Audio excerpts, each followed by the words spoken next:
The most important thing before we start today is Robert's got a cup of tea ready. That is the most important thing before we start today, folks. Hello, welcome along to the Rangers Rabble podcast match reaction. As Rangers won, believe it or not, we actually won a game. We beat high flying St Mirren 3-0. I was going to call it Love Street. I don't actually know the name of their stadium, which I probably should, but I'm just going to sell some mad sponsor. Don't worry about it. Is it the Global Energy or something? That's the one, aye. That's the Global Energy. I thought that was Ross County, but there you go. It's hard to keep up these days. But yeah, we won.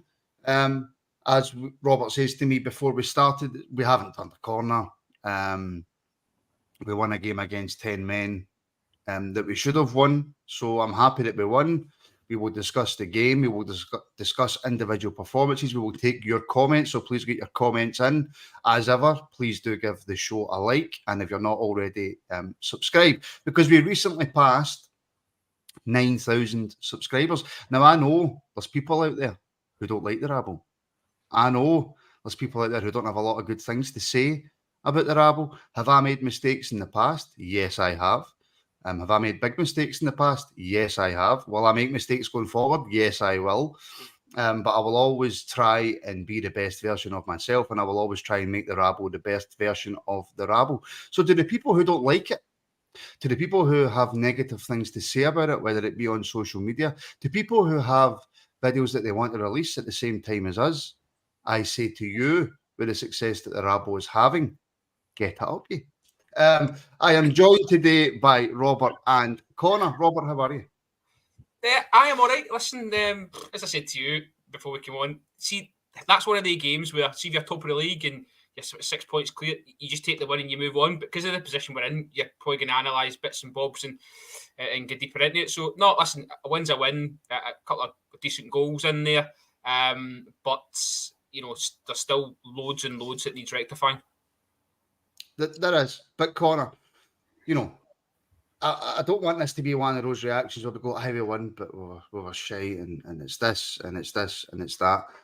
At the end of the day, we done what we had to do the day. And look, we'll discuss the ins and outs, we'll discuss individual performances, we'll discuss where we sit and all that.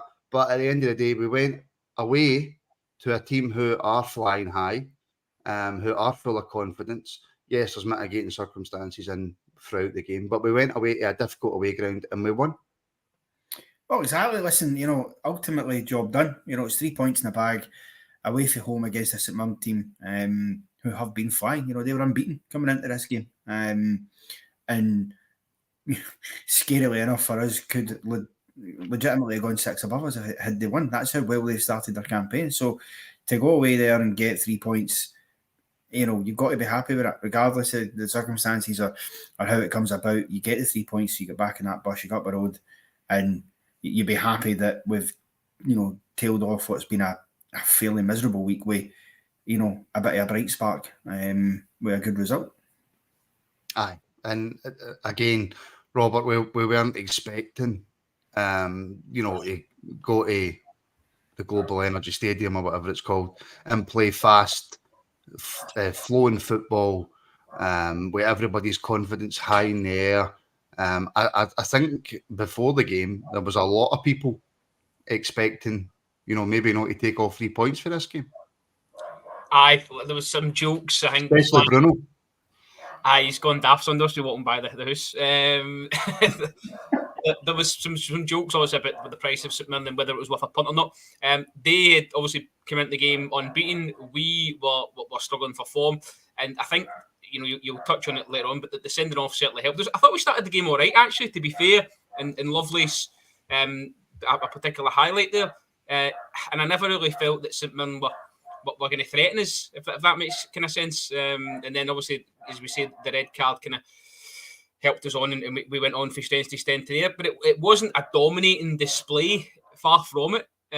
But you kind of think to yourself, we're going to international break. It would have been nice if we had another game to try and build in some momentum and some consistency, because that's been the real issue. We win one, we lose two, we win another one. We don't seem to be getting any real consistency into our play. So it's important that we try and take as much as we can from it and build on that. And, you know, Sima as well, he seems to be the man in form. So hopefully he can continue that after the international break. And whether that's under Steve Davis or a new manager, we shall see.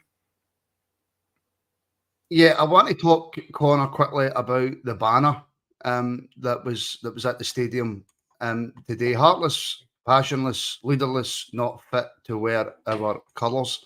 A strong message from the fans, from the Union Bears, and a message that I wholeheartedly agree with.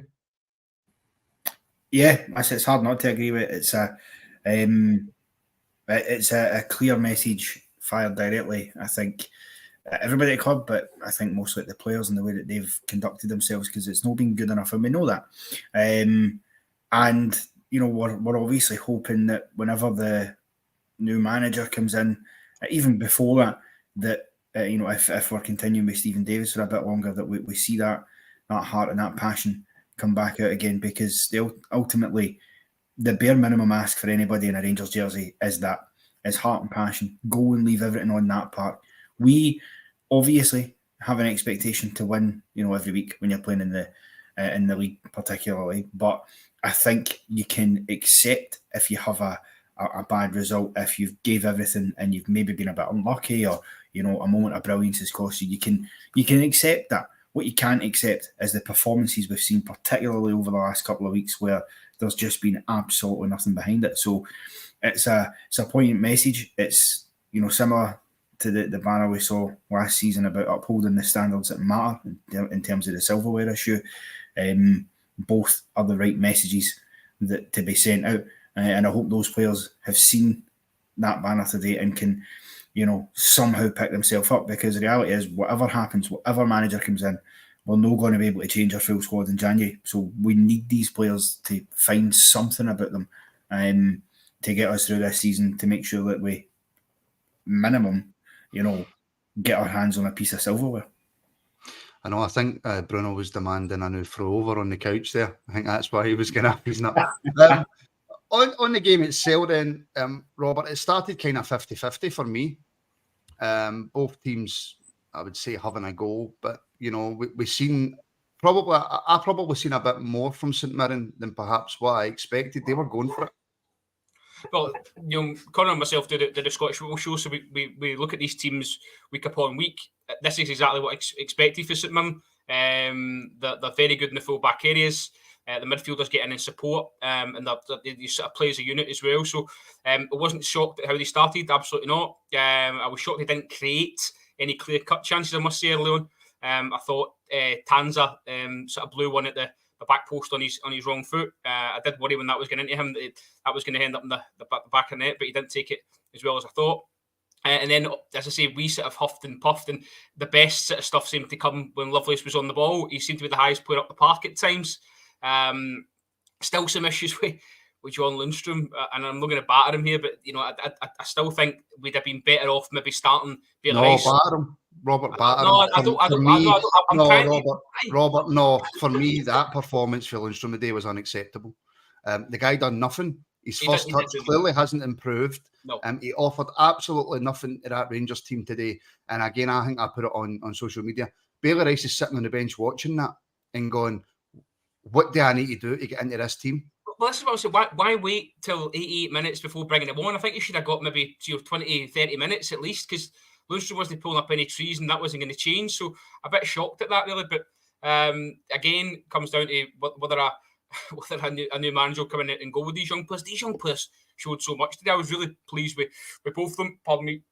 And I think it proves that we have got something in the ranks and we don't have to go spending loads and loads of money. We didn't have to do that in some of those players there that we could have sort of nurtured and maybe get the best out of. I know, I'm fed up, Connor, with lacklustre performances and then the same players getting game time. Well, I get it for Stephen Davis's point of view, Connor. There's only so much the guy can do. He doesn't want to bring in all the youths at the one time, and I completely understand why he wants to do that, right? But John Lundstrom today was abysmal. He done nothing. He done absolutely nothing. And see when Lundstrom plays like that, and it looks, I'm not saying that this is how he is and this is how he's thinking, but it looks as if he's not interested. He looks laboured. He looks tired. That first touch is absolutely horrendous, and he causes us more problems than what he gives us positively. Yeah, he does. I think he could have been doing with coming out of the team today. You know, we already took the chance by starting Lovelace. I don't see what kind of dramatic difference it would have made, or what kind of negative impact it had if we started Rice as well. Let the two of them start the game. Obviously, we obviously ended up injured, but McCausland as well comes on and does well.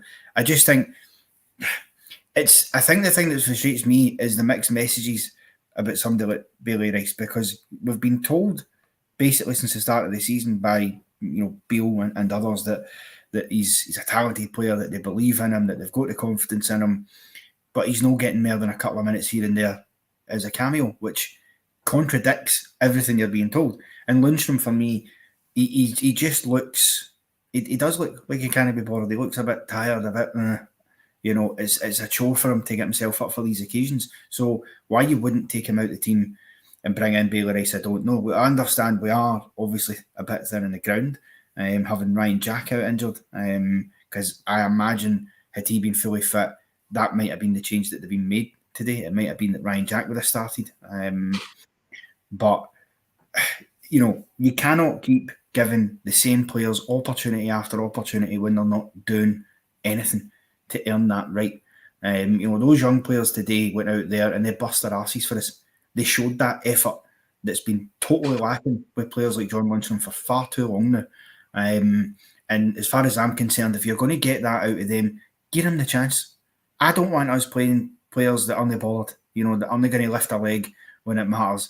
I want us playing players who want to be there, that are hungry for it, and are going to go and try and take their opportunity to make that jersey theirs. Maybe when we come back off the international break, whatever the situation tends to be, we might see that. I'd like to think so. But something's got to change, because we've done it for years where players, whether it's Lundstrom or Goldson, who we spoke about at length, just play every week, regardless of the form they're on or what they're doing on the pitch. And that's an attitude that has to change. You've got to earn the right to play. You absolutely do. Robert, Rangers on tour. We played the majority of game versus 10 men. Raskin and Cifuentes played well. Lundstrom was just going through the motions. I slightly disagree, and maybe you can tell me why I'm wrong here, Robert. I didn't really see much for Cifuentes either. I thought he was a bit better than he has been. I think he didn't make as many mistakes today. Obviously, he had a wee shot, I think, earlier on in the first half, maybe, if memory serves me right. But I thought he was a bit better. Not brilliant. Not this box-to-box player that we were sold, by the way. I've yet to see anything from that, but I've yet to see anything from Cifuentes. I just think he looked laboured. He can't judge a ball coming to him in the air to trap it. His first touch again, I don't think is great. Occasionally he does well to win the ball back, but going forward for him, passing wise, he looks a level below Rangers to me. But I guess if I'm saying, this is not the player that we were sold. You're looking at the clips that were doing the rounds for LAFC before he came here, and as I say, he looked quite explosive, quite dynamic, and we haven't seen any of that. So whether that's because he's played almost a full campaign and then stay into another one, who knows? But he's going to have to do better if he wants to sort of play in that position for the next 2-3 seasons. That's for sure. Raskin, I thought, was a bit better today as well. I've been sort of unarmoured with him for the last couple of months, to be honest, since the start of the season. I initially thought that was because the guys in front of him weren't doing what he wanted. But I seemed to have a wee dip in form. So that can happen with young players. We're aware of that. But I thought he was a bit better today, certainly. He should have had a goal. Well, he definitely should have had a goal. He was a lot better today, but then I don't think that would have been too difficult for him to be a lot better than what he's been. But he definitely 100% should have scored. Robert, penalty. I mean, there's no doubt. There's no argument, although you will see arguments, of course, on social media and other places as to why it's not a penalty. But for me, 100% a penalty. There's not even a discussion to be had. And I get confused with the rule. And luckily, Robert Connor put me right. I thought it was just double jeopardy across the board. So if you deny a goal scoring opportunity, it's in the box. If a penalty is awarded, then it's a yellow card. But of course, I didn't realise that you have to make an attempt to play the ball. Listen, it was one of them. I didn't know why they were taking so long to look at it, because the angle from the right hand side, you see the ball sort of deviate. So it was a definite handball for me. Was shocked that Nick Walsh took so long to come to that conclusion. And then the red card is inevitable, as you say, if he stopped my goal scoring opportunity. I was confused as why Stephen Robinson was so angry about it. Maybe he's thinking about the double jeopardy law much like yourself. But no, it's a penalty. You feel sorry for Stein slightly because he's been one of their better players this season. However, he's off, and that's the end of that, and we go 1-0 up. I mean, I don't feel any compassion for any player other than the Rangers players. That's going off. I don't feel any compassion for any other players either. I mean, up until that point, Connor, it was like Robert says, St Mirren didn't really create much in terms of goal scoring chances, but they were still in the game, and that's a massive moment for us, and something that I hate to say it, but it's probably something that we needed. I would agree. Yeah, definitely think it is something we needed. I think that moment turns the game obviously in its head for us, because at that point, we hadn't. I don't think we'd started great. To be fair, I don't think St Mirren had started brilliantly either, but they were, causing us one or two wee issues. We weren't, getting into much space, and I think that opportunity comes along. It's a bit of a moment of madness. I can't understand why he's putting his arm out there and deliberately handballing it, because the fact is, okay, Seaman's there at the back post for a tap-in. Maybe if it was Dessers, he wouldn't have been as worried because he'd probably have missed. But ultimately, sometimes you just have to let the goal happen, and you're still with 11 men in the park. You can still get back in it, because I do think with 11 men, we were struggling a wee bit, and then that just settled us a bit. I think getting the, more importantly, scoring the penalty, just settled everybody down, because I think even the players knew the pressure that was on them coming into this kind of match. Away from home, and they knew themselves that there wasn't a lot of fans who had great expectations that we were going to go and win. So it's a huge moment to turn it. And then I thought after that, the first half it felt like it kind of dwindled out a bit. I don't think we made the most out of the fact we had a man advantage, because we had one or two wee chances here and there, obviously Raskin, which we'll come on to. But apart from that one, it did seem as if we were still struggling to really carve out, clear-cut opportunities. So I think that in itself tells you how important that decision was. And I mean, Robert, the captain Tav stepping up to take that penalty, slots it away nicely. That's going to be probably a conversation for a wee bit later on in this reaction. But he showed balls, he stood up and he slotted the penalty away nicely. Well, just to sort of link that in, because I wanted to talk about the banner if I can, just momentarily. I think it was Michael, I don't know what we're calling him these days. Mr. Sharon, we'll call him. He'd said he didn't really know who it was directed at. I kind of felt like it was directed at Goldson and Tavernier with the leadership comment. I knew it was for the players, but there was a wee dig at them, I thought, with that. But for him to step up, I've got to say, I was confident, and it's a great penalty. Nestle's in the corner well. It's one of them ones where it goes into the side net with the goal. He's got absolutely no chance. And to be fair to Hemmings, he's been good for them this season. He had big gloves to fill for Trevor Carson, and he's actually done all right. And we saw that later on in the game. I think straight after the penalty, Barisic puts a corner in, and Goldson thinks he scored with his header, and Hemmings has managed to get it away. So he probably made that score a bit more sort of respectable, I would say. It could have been 4 or 5.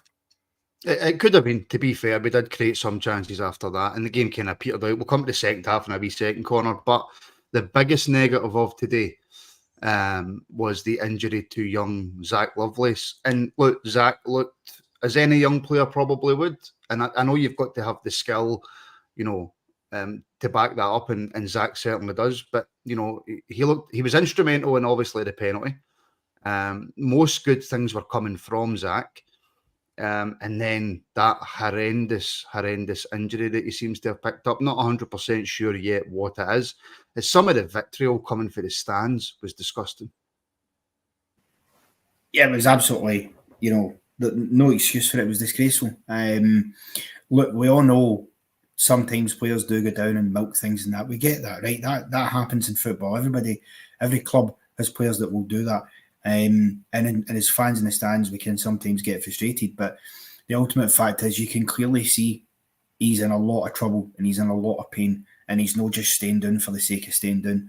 And I think for him to get that was just unacceptable. I think those St Mirren fans probably should be hanging their heads in shame tonight when they realise just how severe that injury is. It's unfortunate for young Lovelace because, you get an opportunity like that and then end up, coming off injured midway through the first half and, potentially, we don't know how long we'll be out for, but, could be a season ender, we don't know. And I just think, welcome to Rangers first team, because apparently these days you're not a first team player if you don't pick up a serious injury at some point. That just seems to be, even the manager's injured, so that's just the way we are, apparently. But I felt really sorry for him. The positive, obviously, was that McCausland come on, and yet again, as he did on Thursday night, proved a bright spark himself and done some really good things. I hope we get Lovelace back sooner than later. And a really poor display for the St Mirren fans as well there. It really was. Martin, you'd seen, obviously, a bit more of Lovelace than maybe myself and Connor. When the lineup was sort of put out, did you think he was going to play on the right-hand side? Is that something right, yeah. Okay. Because I thought he played the channel brilliantly. That's what he done for the B team. And whenever he get put through the middle, he scored. Whenever he played out wide for the B team, he scored. But he's able to do both jobs. If Roof wasn't on the park and it was maybe like a right or something, then he would have played through the middle. But he can play off the left, he can play off the right, he can play through the middle. He's just a fantastic young footballer. And that's what's so gutting, Robert, that he made such a good start to the game and that he can play in 2 or 3 different positions and then goes off for that horrible injury. Because he looked as if he was the one who was making the difference. 100%. Yeah, he was. He was creating stuff. And as I said, he seemed to be the highest player up the park. You mentioned, had Roof not been on the park, was Roof on the park? Because I don't think he contributed a hell of a lot today. It was one of his most quiet games. And I kind of thought he was going to give us a wee bit more, but he didn't bring a lot today at all. So... Lovely from David. David always gets you with the comments, doesn't he? Absolutely. Do not bring that up on the screen because that's before the watershed stuff. So no, it is bad, especially what you say before we came on that you think it's maybe a knee injury. I thought it looked like a hamstring the way they were strapping up, but you seem to have a wee bit more inside knowledge than myself. No, I'm not 100% sure, but right, from what I've seen anyway, it looks as if it's more than just a hamstring. Okay. Well, as I say, quick speed of recovery. But as Connor touches on, McCausland comes on, didn't look out of place. The header, by the way, the wee header for Raskin, it's beautiful. The weight on it's lovely. His movement to get in that position for the ball for Barisic, he's anticipating that Roof's not going to get it. He's in there, flicks it on, and it deserved better. It really did. It did. And also, Robert, I know we've kind of touched on it earlier, but nothing really happened after. I know that was like 38 minutes into the first half, right? But not a lot happened after that, apart from just on the what is it, the strike at half time? I can't remember the terminology for it. Stroke of half time. Strike. Jeez, just on the stroke of half time. Like you say, that wee back header for McCausland, Raskin has to score there, does he not? And this is something that we've seen in clips of Raskin before he came, that he's got a fantastic strike on him and he can score lovely goals. Has he just tried too hard to bust the net? He's the only place he's put it when it's not going to go in was where he put it. If he puts it either side, it's a goal. It takes a wee deflection, and I think then Hemmings gets a touch as well to see it out. But no, he should score. He'll be kicking himself as well that he hasn't scored. And as I say, certainly we McCausland should have got an assist there. But we then go on and start in the second half and don't seem to create an awful lot. Maybe I think it might have been a seam chance for the edge of the box for a corner on the other, maybe. But it was another one where it seemed to sort of drag on and we didn't really create an awful lot again. Well, that's the thing, Connor. We came out in that second half, and see if anybody wants to know how that second half went, just check Rangers updates on Twitter, because I think the first thing they put out for the second half was the substitution with Dessers coming on. This is the frustrating thing, I think, watching this club, and I put it out again on social media saying I had genuinely forgot that St Mirren were down to 10 men. That's how lacklustre we were in that second half, up until obviously we scored the 2 goals. Yeah, it was a bit sort of slow and stagnant. It wasn't, look, teams get into 10 men. It isn't always easy to play against them. Sometimes, they'll batten down the hatches. They'll make it difficult. You'll just have, basically every player that they've got in the park behind the ball, and you've got to try and work your way around that. The issue is when you're going to do that, you've got to be quick with your movement. You've got to move that ball fast and get in behind them and exploit the space, because there's always going to be a space there, especially because you've got a man advantage, and we just didn't really until we get the second goal exploit it enough. Again, it's this, tippy-tappy football that we seem to like to play. It's too many passes for me in the midfield. Sometimes just be direct, go and get the ball in, go and do, like Ridvan against Livingston, go and fucking grab the ball, you grab it with a bill and horns and just go and take a right good run at players and take people on. We don't do that. We like to just pass, and it's always side to side, back, Goldson with a diagonal pass. I mean, that's usually where we're going, and it lacked for a long, spell, and then finally we did get the second goal, which, to be fair, was good movement and good play, and a good finish as well for Abdallah Sima, who, gets himself on the score sheet again. So, I mean, that's a positive. He's starting to pick up the goals, but you've got to try and, take advantage, because you're sitting at 1-0 against 10 men. They're still in the game. They're thinking it's exactly what Stevie Robinson would have wanted at half time. He'd have said, listen, stay in the game,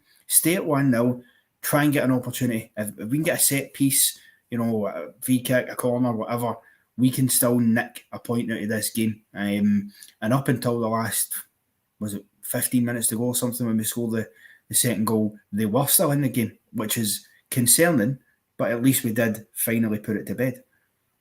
Well, Andrew makes the point, Robert. It's a big worry. Nothing can get this team going. That's what it kind of feels like. It feels like we just came out in that second half and went, it's 1-0. They're down to 10 men. We'll just pass it about. That's when maybe, as I say, looking to the ban at the start is aiming at the fact that you need the players there to be lifting them and saying, right, come on, this job's not done yet. We need to go again. Try and get that second one. And it took, as you say, an age to get another opportunity. And albeit, as Connor says, the second goal is a really well worked goal. I like the ball for asking. It's got a lovely weight on it as well. And it was the first time, Robert, in that second half that we actually moved the ball quick. And this is what I'm saying about, I'm going off tangent here, this is what I'm saying about a new manager. See, if I'm interviewing the candidates, it needs to be somebody that plays fast attacking football, because that's how you shift about these teams in the Scottish Premiership. You need to move them a bit quick to create your opportunities, but that's probably another podcast.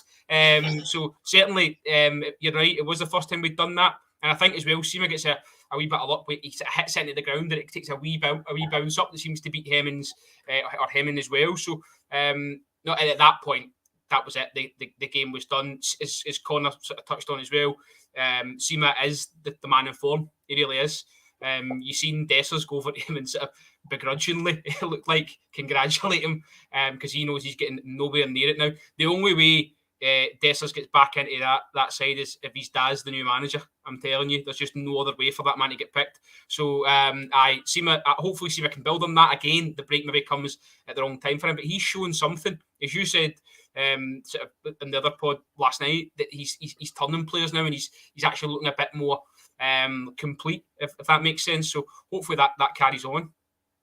Listen, the only good things that Dessers does, Connor, is off the ball. Nothing good that he does is ever on the ball. He's good at, a dummy or an off the ball run sometimes to drag a defender away, but he came on that park, done absolutely nothing, had one big chance and fluffed it.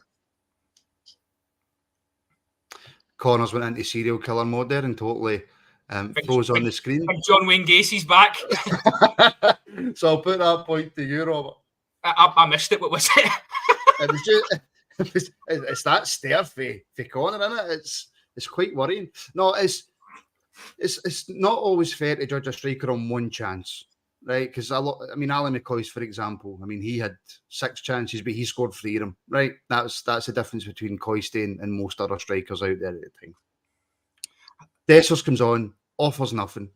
Like I said, the only time he does something good is when he's maybe dummying the ball or he's making a run off the ball, etc., etc. He has a big chance, and it's a chance that he really... And again, it's not fair to judge a striker on one chance, but this has been more than one chance. He had to take that, and he completely fluffed it. It's the same game on game, isn't it? He's not getting any better.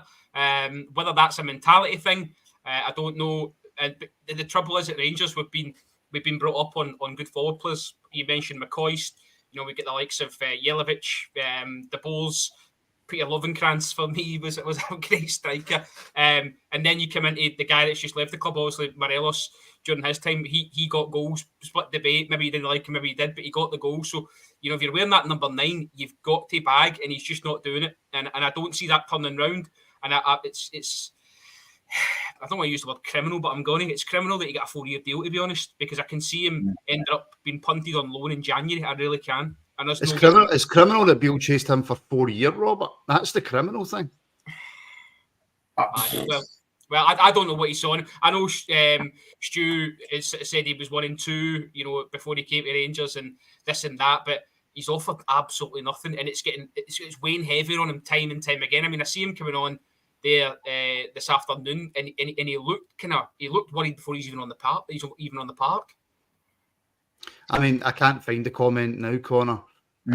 But Jan in the comment said that, you know, and it's true, he's worse than a man shot. He is. He's dreadful. He's absolutely dreadful. There's no other word for it. And the thing is, what he doesn't do, you know, a lot of players, you get into a position like that, 1-on-1 with a keeper will get you in the edge of your seat because you think, oh, this is going to be a goal. I think he's going to score here. Dessers doesn't do that. Doesn't do that for me. You know, I see him go through, I'm no asked because I know he's not going to score.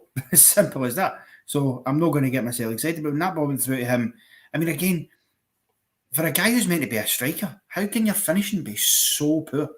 I mean, it's ridiculous. Excuse me. And, you know, I don't know what it is that was seen in this guy by Michael Beale. And maybe, you know, obviously I didn't watch him at his previous clubs, so maybe he did look a good player. Maybe he had that, but maybe he's just came here and it's been too much for him, and he can't handle the pressure. But I agree with Robert. I think in January, you know, get him punted at the door if we have to loan him out, you know, and then bring somebody else in, fine, because you can't tell me, and I know that you probably get a lot of flack for this in the comments, but you cannot tell me that Lawrence Shankland would not have done a better job for us as a striker than Cyril Dessers. I'm sorry, you simply cannot tell me that. I mean, I could tell you that, but I'd be lying. You would be, yeah, exactly, because he is clearly a better striker. And this is the difficulty we've got, isn't it? Is the fact that if Roof picks up an injury, even though he was quiet today, we're snookered, you know. We don't have another striker, really. Well, Danilo's close to coming back, isn't he? Yeah, well, I suppose when Danilo comes back, that might be... I think we're all hoping he'll come back and hit the ground running. He's got to be the main man, because, to be fair to Danilo, he's probably the only player that's kind of exempt for a lot of the criticism that's been levelled at the players this season, because he's not... he never got a game. Yeah, well, no, which is true, but because he hasn't played and he's not been part of it, and he did, you know, you talk about passion and stuff like that, he showed that when he scored the goal against St Johnstone. He put his head in an area where it hurts, and there's too many of these players that are a bit too precious about their face. He put his head in an area where it got dented. Aye, exactly, and we know he'll come back with the mask and all the rest of it. But we need him back big time, and we need him to hit the ground running, because my concern is if he doesn't, I don't know what the other option is. I mean, I've said it before, you could play Lammers as that striker through the middle because he's played in that position at previous clubs. I wouldn't personally want to, but it would be the only other option you've got, unless you're going to bring, I don't know, Robbie Ure or something in for the youth. Robbie Ure's away. So we can't even bring him in. Robert was about to jump through the screen at you there. Robert, this point for Mr. Sharon. I will wait to see what Dessers will do in a different setup under a new manager with some of the changes to our starting 11 going forward. Is that a fair comment? Absolutely not. He should be nowhere near it. What is he?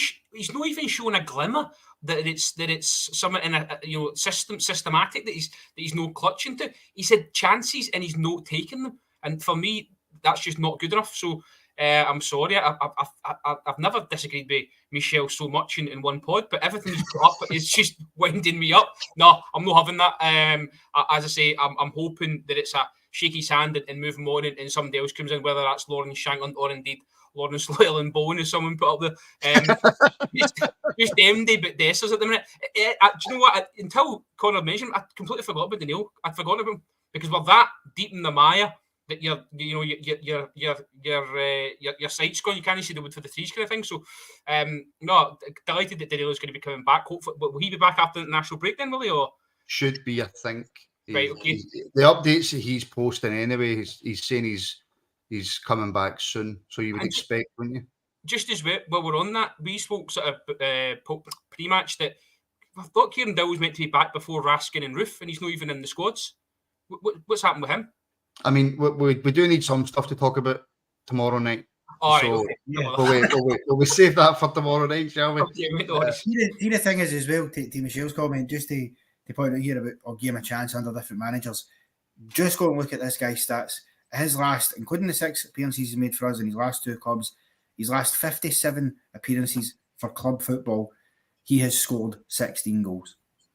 That's the level you're bringing in. So he might get his 20 goals in 3 years' time when he's had about 60 appearances for us. But that's not really. We need a striker who can get you that every season. And in my opinion, we had that in a guy in Tony Cho. Like I said it in the build-up, I would have much rather. Please stop bringing up Tony goals, man. Breaks Martin's heart. He's still got the poster up above his bedroom, above his bed. I know. I still message him every night. Love you. You know. Right, we can hear from Stephen Davis now. He has spoke to Rangers TV after today's win. So we'll hear what he's got to say, and then we'll come back and discuss the third goal and some individual performances as well. Stephen, 3 points this afternoon. You must be happy with what you saw from the team today. I'm delighted. Yeah, I think the pressure was going on coming into the game, and we knew it was going to be a really difficult place to come with the start they've made to the season and how well organised they are. And we just have to take all the positives we can from today. 3 goals, a clean sheet, and 3 points. So a step in the right direction, certainly. Managed to take the lead through the penalty in the first half. How big a moment was that in terms of the game and settling the team down a little bit? Yeah, of course, the first goal is always important in these types of games, and then they go down to 10 men.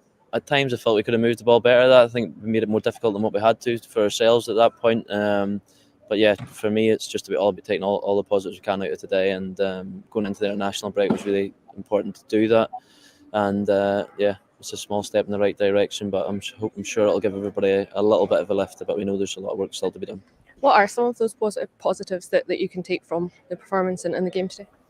Well, listen, it was always going to be a tough ask because you're coming back off a game on Thursday night. It's a really quick turnaround in terms of time and the travel and everything. And as I said the other night, I felt like the boys' application and their desire to try and do everything right was really positive, and I just thanked them in there for that. And yeah, I'm just delighted for everybody in the dressing room, the fans as well, because they needed something to cheer about a little bit. Listen, we know there's still a long way to go, but it's certainly a positive today. A word on Abdallah Sima, his 6th goal in 6 games, and another big contribution from him today too. Yeah, he's been a real threat, and he offers that their attacking outlet that you want and gets into the areas in the box, and obviously he's been able to finish them off on a regular basis. So he's been in a good place, I think, and hopefully after the day a few more will be heading that direction. Yeah, and a good way to round it off, I guess, and a great strike from James Tavernier as well. Yeah, unbelievable strike. Tav's got that in the locker, as we know, and surprised a few times early on the match when he got into those sort of positions he wasn't having to go. But yeah, incredible strike, and again the numbers that he produces year after year in an attacking sense is quite incredible for a fullback.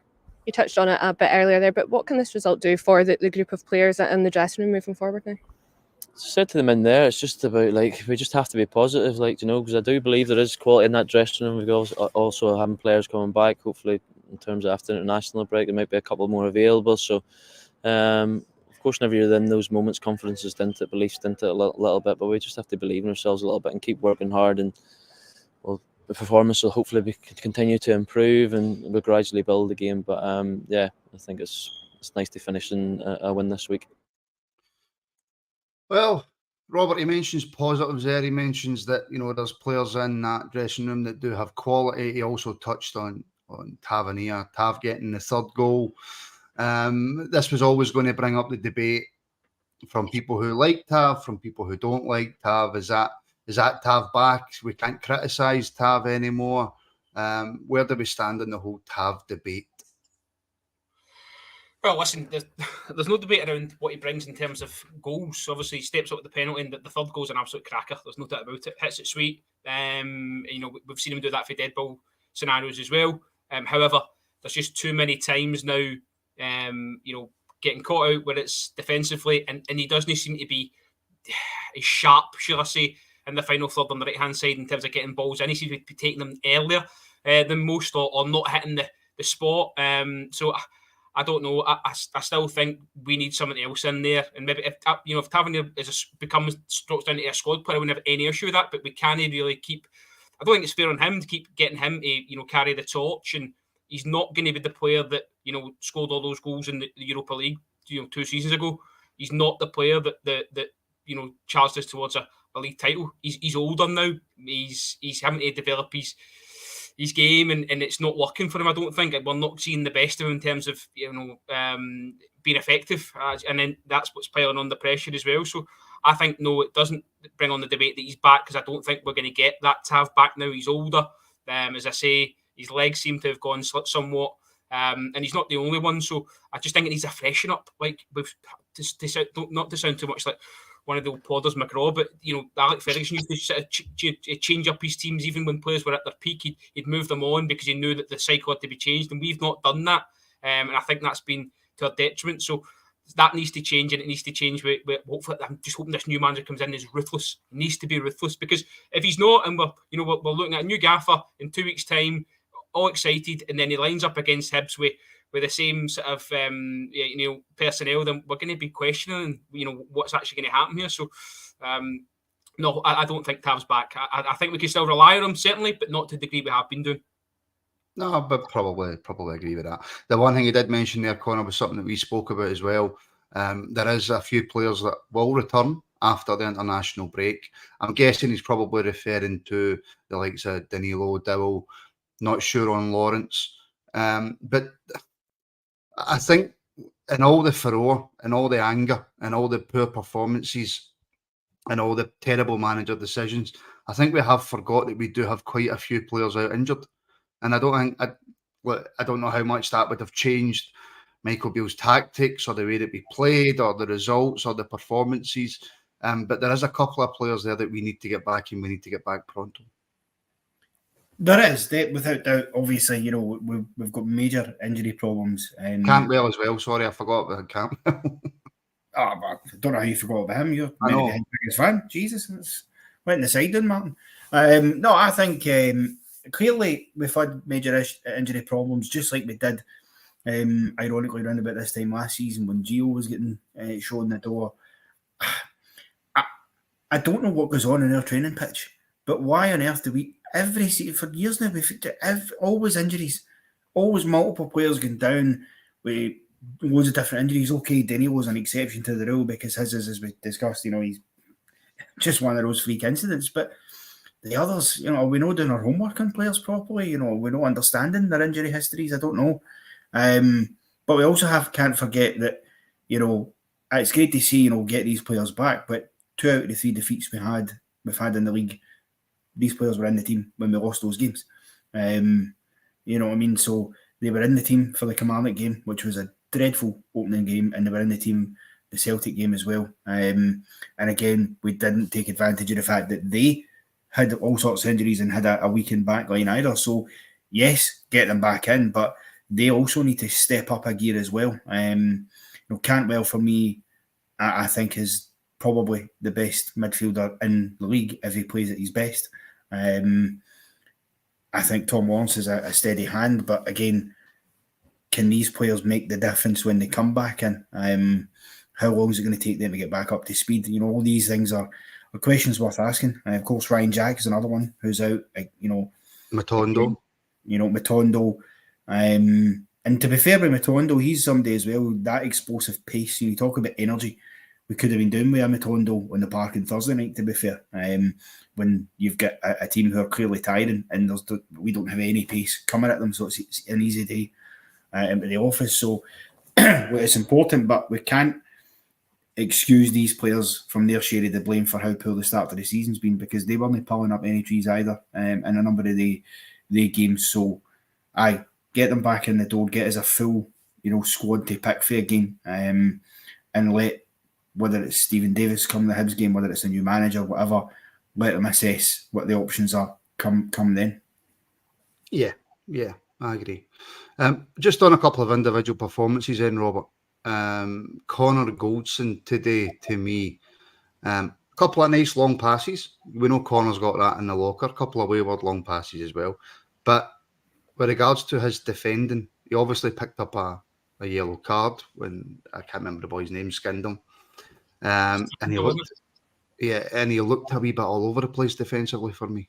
Yeah, I think John Suter had to cover for him once or twice as well. I think he might be another player just mentally gone.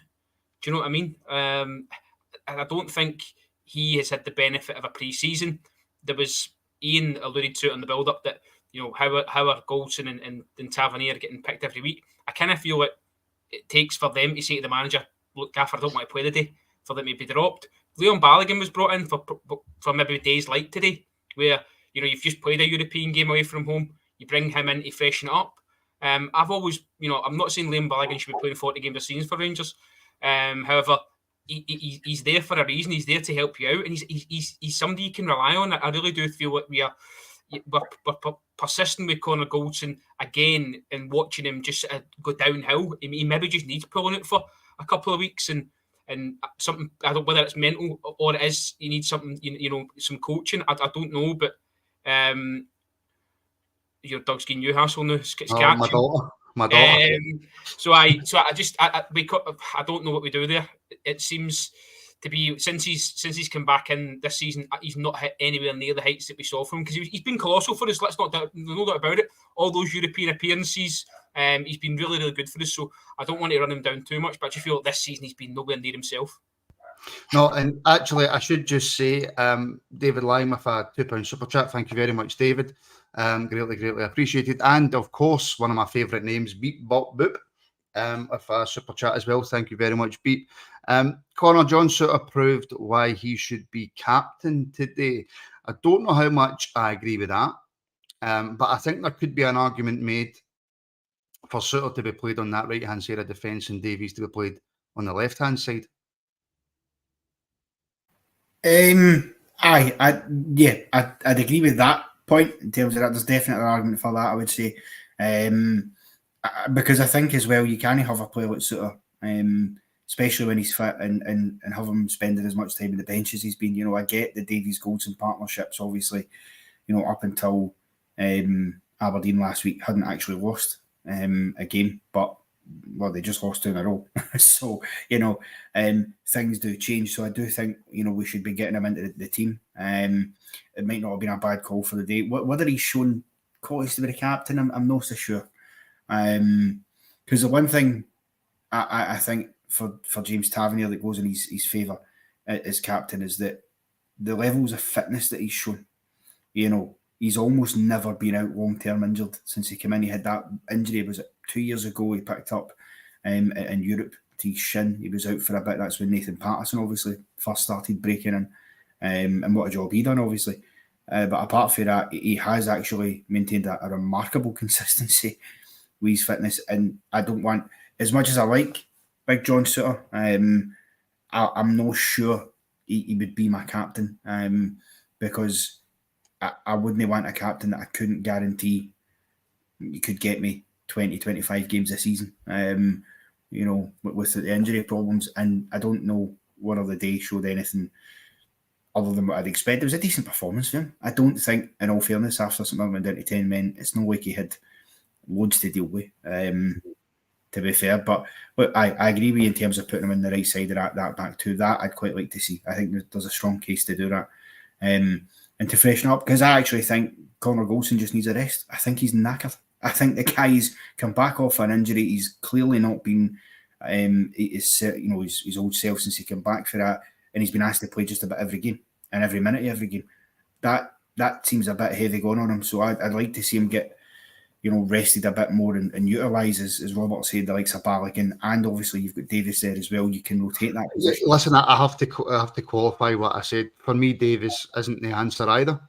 But I just think if up until January, we can't do anything until January anyway. So the Connor hasn't showed enough that I think you could have a Suter Davies partnership, or even a Suter King partnership.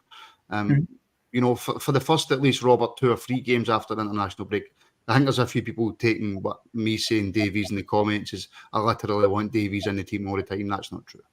Well, I was a bit shocked at Connor there because he didn't double down on the build-up. He said that Davies and Suter weren't the answer. I'm sure you did, Connor. Did you not? I might have read that wrong.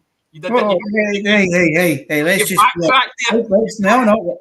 There is no backtracking. I absolutely agree that Davies and Suter have not had great games together as a partnership, and I don't think they're the long-term solution. I just think when you've got 3 or 4 centre backs there, you've got to rotate. Because Goldson shouldn't have to play every minute of every game when he's clearly no firing all cylinders. Now, Davies and Suter haven't pulled up any trees, but that's what you've got Balogun for as well. And to be fair, from memory, and I could be wrong, I don't think when the two of them have played together, Davies and Suter, that Suter's played on the right-hand side. It's always been Davies. So that might change the dynamic. That's all I'm saying. The centre-half pairing is causing as much debate as the new manager. You're getting Suter and King, Balogun and King. Somebody's shouting for Lewis Mayo, even though he's left the club. It's one of them. So I just think these guys are. What's David said now? David says, Connor, don't take that shit for Robert. Go full John Wayne Gacy on him. You'll find me under the floorboards in Cumbernauld somewhere next week. Me. Sorry, Robert, carry on. No, I just think it's one of them where you hear guys saying, "Oh, get Hadji back, get Lowry back." It's always the guys that are no there, when the team's not playing well, and you kind of forget. So I don't think Connor Goldson will be dropped. As much as I agree he needs a wee rest, I think it might be a mentality thing. They've had a lot of pressure over the last few weeks. They've lost a manager who they maybe thought was going to be around for a bit longer, who had faith in them as well. They're probably worrying in the back of their head. You know what it's like yourself when you get a new gaffer at work. What's he going to be like? Is he going to like me? Am I going to be doing this, that, and the other? So they'll probably get their own worries. We forget they're human at times. So that might be weighing on them as well. But I do think that between now and the next game that we need to have a manager in. Hopefully it's not somebody's put in the comments earlier on that Wayne Rooney's left DC United and he's linked. However, another comment said that he was off to Birmingham City, so we might be all right there. But certainly think that we need a new manager in, and then we can go for there, really. Right, we're back tomorrow night, 7:30, for the phone-in, which is the perfect opportunity for you to have your say. And then we're going to be taking a week off for the international break, unless we get any breaking news, in which case we will be back. So tomorrow night, 7:30, right here on YouTube, on Twitter, on Facebook. You can get your points across. You can phone up and have your say as well. We're going to finish up, Connor, on Abdallah Sima, the guy who is quite possibly single-handedly scoring most of our goals for us at the moment. A guy who was much maligned. I had my say as well. You know, I still don't think he's a great footballer in terms of his first touch, his passing. I think he plays a lot better when you play the ball in front of him and he gets a chance to run onto you. I mean, he doesn't have much time to think. I think he can score goals. But again, today, like he has in the past, coming up with the goods. Absolutely. Listen, he's chipping in with his goals here. And I think ultimately, you know, I've said before, I think he looks a bit clumsy at times on the ball. I think he's got to sharpen up his footwork. But listen, there's a reason you get these players on loan. Clearly, that's part of the coaching staff's responsibility to get that out of him a bit more. But he certainly got a good finisher. And that today, yeah, I agree with Rob. But there's maybe a bit of luck in terms of coming off the ground and stuff. But he's took that in his stride first time, and he's put it in the bottom bag. You know, he's done exactly what Dessers didn't do and what Raskin failed to do. So you've got to give him all the credit in the world for it. And I like the fact that, to be fair to him, whenever I've seen him play, he always does look up for it. Even in Thursday night, I thought he was, for me, the only player apart from McCausland who really got pass marks on Thursday night, because he did at least make the effort. He was trying things. He was putting himself about the park. He had a similar shove, obviously, that he got away with in the Livingston game when he scored that he didn't get away with. So I like all that. And, you know, if it means he's the guy that's going to carry the can in terms of finding goals for us at moments in games, if he's up to the task, why not? I think he's putting those goals in the back of the net right now, and that's all you can ask him to do. I also just want to say as well, because I need to get the plug in there, and I'm sure Robert will appreciate it, you've actually got 2 shows tomorrow, because at 5:30 we'll be on with the Scottish Football Show for anybody who's interested in the rest of the league. So by all means join us for that as well before we have a week off. It would also be nice for me to be told that it was on tomorrow night. That would also be nice. That's Robert's fault, to be fair. He's the gaffer in that one. So. Nobody told me that was on. The big thing for me, Robert, and Connor nails it, and people in the comments have nailed it, is he gives 100%, Seema, regardless of how he's playing. He's always up for it. He's always given everything that he can give. And I think as fans, when you're not playing well, or the majority of the team's not playing well, and you look for any sort of glimmer of hope, it is just that the players give their all. Listen, we had a wee guy that was exactly the same that departed, so he's filled in that slot. You know, we always said he always gave 110%, so that's the minimum you can ask for. Absolute minimum you can ask for. Is that a worry that he's on loan, Robert, and it's a loan player that's given this club the most effort? Well, I wanted to allude to the fact that he's kissing the badge already as well. He seems to be enjoying himself. I don't know if he's enjoying the adulation or he's actually enjoying playing for the football club as well. But, you know, it's one of them, if he's getting better and better, how much chance have you got of trying to sign him at the end of the season? Because he signed for Brighton for a lot of money. And it is a worry. You're right. It is a worry. He's the one that's on loan and he's the one giving his all. You've got the guys that have signed permanently. You know, we've talked Dessers to death. I think he's probably doing Lammers a favour, to be fair, because he's deflecting a lot of the stuff that should have been going his way. He's no hit any real heights. Shows wee glimpses in games, decent feet, but nowhere near it in terms of what he promised. So the red flags were there, but these two players, you know, we've bowled that conversation to death. But Seema, yeah, he kissing the badge and all that carry on. Whether we're going to keep him, I don't think so. At the end of the season, I really don't. So enjoy him while he's here, but don't get attached. And final question to both of these: simple yes or no. Just a simple yes or no. And Connor, cannot give you a yes or no. He's not capable. I'm aiming this at you, Connor. A yes or a no. Robert, I know you'll do the right thing. By the time we face Hibs in a couple of weeks, Robert, will we have a new manager? Yes. Connor? No. And we will discuss that more tomorrow night. Just leave it on that. I'm choking to ask you why you don't think we'll have a new manager, but I'm going to leave it. I'm going to leave that, let that settle in amongst everybody watching. Thank you, everybody, for tuning in.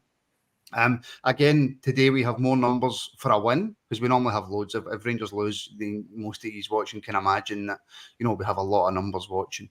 In fact, I'll put that out to the comments while I do my wee end of show speech. Will we have a new manager by this time in 2 weeks? So yeah, there's loads of people watching after a win, which is great to see, and I hope it continues to grow. You know, the reactions are our most popular show here on the Rabble, but I hope you tune in to the rest. We're trying to grow. We've just passed, like I said, 9,000 subscribers. Now we want to get to 10, and we want to get to 15 and 20, and we want to grow the Rabble to as big as we can grow it. So thank you to, and like and subscribe as well, as Paul's just said in the comments as well. So thank you to Robert. Thank you to Connor. Thank you to everybody watching. Rangers, for once, don't spoil our weekend, although they've kind of spoiled the year so far. But you can go into work tomorrow with your head held high. We went away to St Mirren, we beat them 3-0. We went to the international break now. Time to settle down, calm down, get a new manager in, and then we go again once we come back. So thank you, everybody, for tuning in, and we will speak to you all tomorrow night, 7:30.